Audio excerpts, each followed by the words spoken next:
किसानों ने मोदी सरकार की दुखती रग पर हाथ रख दिया है, यानी कि उनकी कमजोर नब्ज को उन्होंने पकड़ लिया है। और कमजोर नब्ज से मेरा क्या अर्थ है वो आपको किसानों के नारों से स्पष्ट हो जाएगा। क्या है किसान का ताजा नारा आपके स्क्रीन पर? सरकार की असली मजबूरी, अडानी अंबानी जमाखोरी। जी हां, कल जब प्रेस कॉन्फ्रेंस की किसानों ने, तो इस प्रेस कॉन्फ्रेंस में खास बात उभर कर आई। उसमें यह बात उभर कर आई कि ये तीन चेहरे जो आपके स्क्रीन पर हैं, अडानी, मुकेश अंबानी और रिलायंस के अनिल अंबानी, किसान अब इन उद्योगपतियों पर हमला करेंगे और उसके जरिए प्रधानमंत्री नरेंद्र मोदी पर हमला किया जाएगा। क्योंकि आप जानते हैं कि राहुल गांधी पहले ही मोदी सरकार को सूट-बूट की सरकार कह चुके हैं, जिसको लेकर पहले ही प्रधानमंत्री नरेंद्र मोदी बहुत ही रक्षात्मक मुद्रा में थे। तो अब किसानों ने सरकार की कमजोर नब्ज पकड़ी है। और यही नहीं, साल 2019 की फोर्ब्स की रिपोर्ट आपके स्क्रीन पर दोस्तों। फोर्ब्स के मुताबिक मुकेश अंबानी की नेटवर्थ 51.4 अरब डॉलर यानी 3.7 लाख करोड़ रुपया। दूसरे स्थान पर गौतम अडानी, जिनकी संपत्ति की कीमत है 15.7 अरब। और क्या आप जानते हैं कि फोर्ब्स की रिपोर्ट यह भी बता रही थी कि इन दोनों की जो नेटवर्थ है, यानी कि ये पिछले 5 सालों में इनकी जो संपत्ति है वो दुगनी हो गई है। इस देश में आप खुद जानते हैं कि इस देश का जो आम इंसान है पिछले 45 साल की सबसे खराब रोजगार को लेकर स्थिति का सामना कर रहा है। बेरोजगारी को लेकर 45 साल में सबसे खराब हालात हैं। यही नहीं, एक रिपोर्ट यह भी आई थी कि पिछले 45 सालों में जो गरीब है, गांव का रहने वाला, वो जरूरी चीजों पर कम खर्चा कर रहा है, सबसे कम खर्चा कर रहा है। मगर मुकेश अंबानी साहब हों या गौतम अडानी साहब हों, इन दोनों की जो आय है या जो उनकी संपत्ति है वो लगातार बढ़ रही है। किसान इस बात को देख रहा है। अब गौर किया जाए गौतम अडानी पर। अडानी साहब की बात पर गौर करने के लिए आपको रुख करना पड़ेगा इकोनॉमिक टाइम्स की इस रिपोर्ट पे।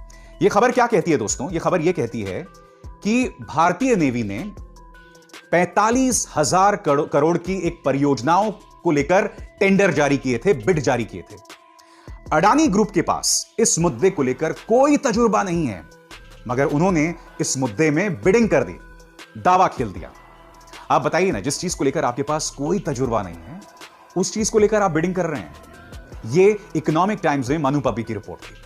बात यहां नहीं रुकती, आपको कुछ और करने की जरूरत नहीं है दोस्तों। गूगल पर जाइए और गूगल पर जाके सर्च कीजिए कि पिछले 5 सालों में हमारे देश में जो बंदरगाह हैं या एयरपोर्ट्स हैं, सबसे ज्यादा करार किस औद्योगिक समूह को दिए गए हैं?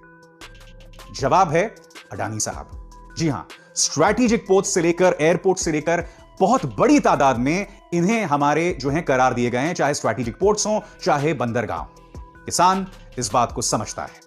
यही वजह है दोस्तों, वो ये नारा लगा रहा है जो इस वक्त आपके स्क्रीन पर है, सरकार की असली मजबूरी, अडानी अंबानी जमाखोरी।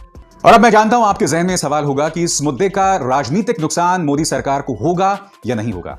देखिए, आपको याद होगा कि जब शाहीन बाग आंदोलन हुआ था नागरिकता बिल को लेकर, तो सरकार ने आंदोलनकारियों से संवाद तक नहीं किया था। क्यों संवाद नहीं किया था? क्योंकि बीजेपी को मुसलमान वोट्स की बिल्कुल भी परवाह नहीं है। ठीक है, उसे लगता है कि मुसलमानों को जितना निशाना बनाया जाए उसे उतना ही फायदा वोट के मामले में होगा। मगर आप जानते हैं कि किसानों से सरकार लगातार बातचीत कर रही है। अब ये किसान क्या करने जा रहा है? वो तमाम मुख्यालयों में भारतीय जनता पार्टी के जो मुख्यालय हैं, तमाम जिलों में भारतीय जनता पार्टी का जो मुख्यालय है, उसे घेरने जा रहा है, उसकी घेराबंदी करेगा। और यह अपने आप में बीजेपी के लिए कोई सुखद खबर नहीं है। दिल्ली जयपुर, दिल्ली आगरा के हाईवे को भी ब्लॉक किया जाएगा। इसका नुकसान क्या होगा?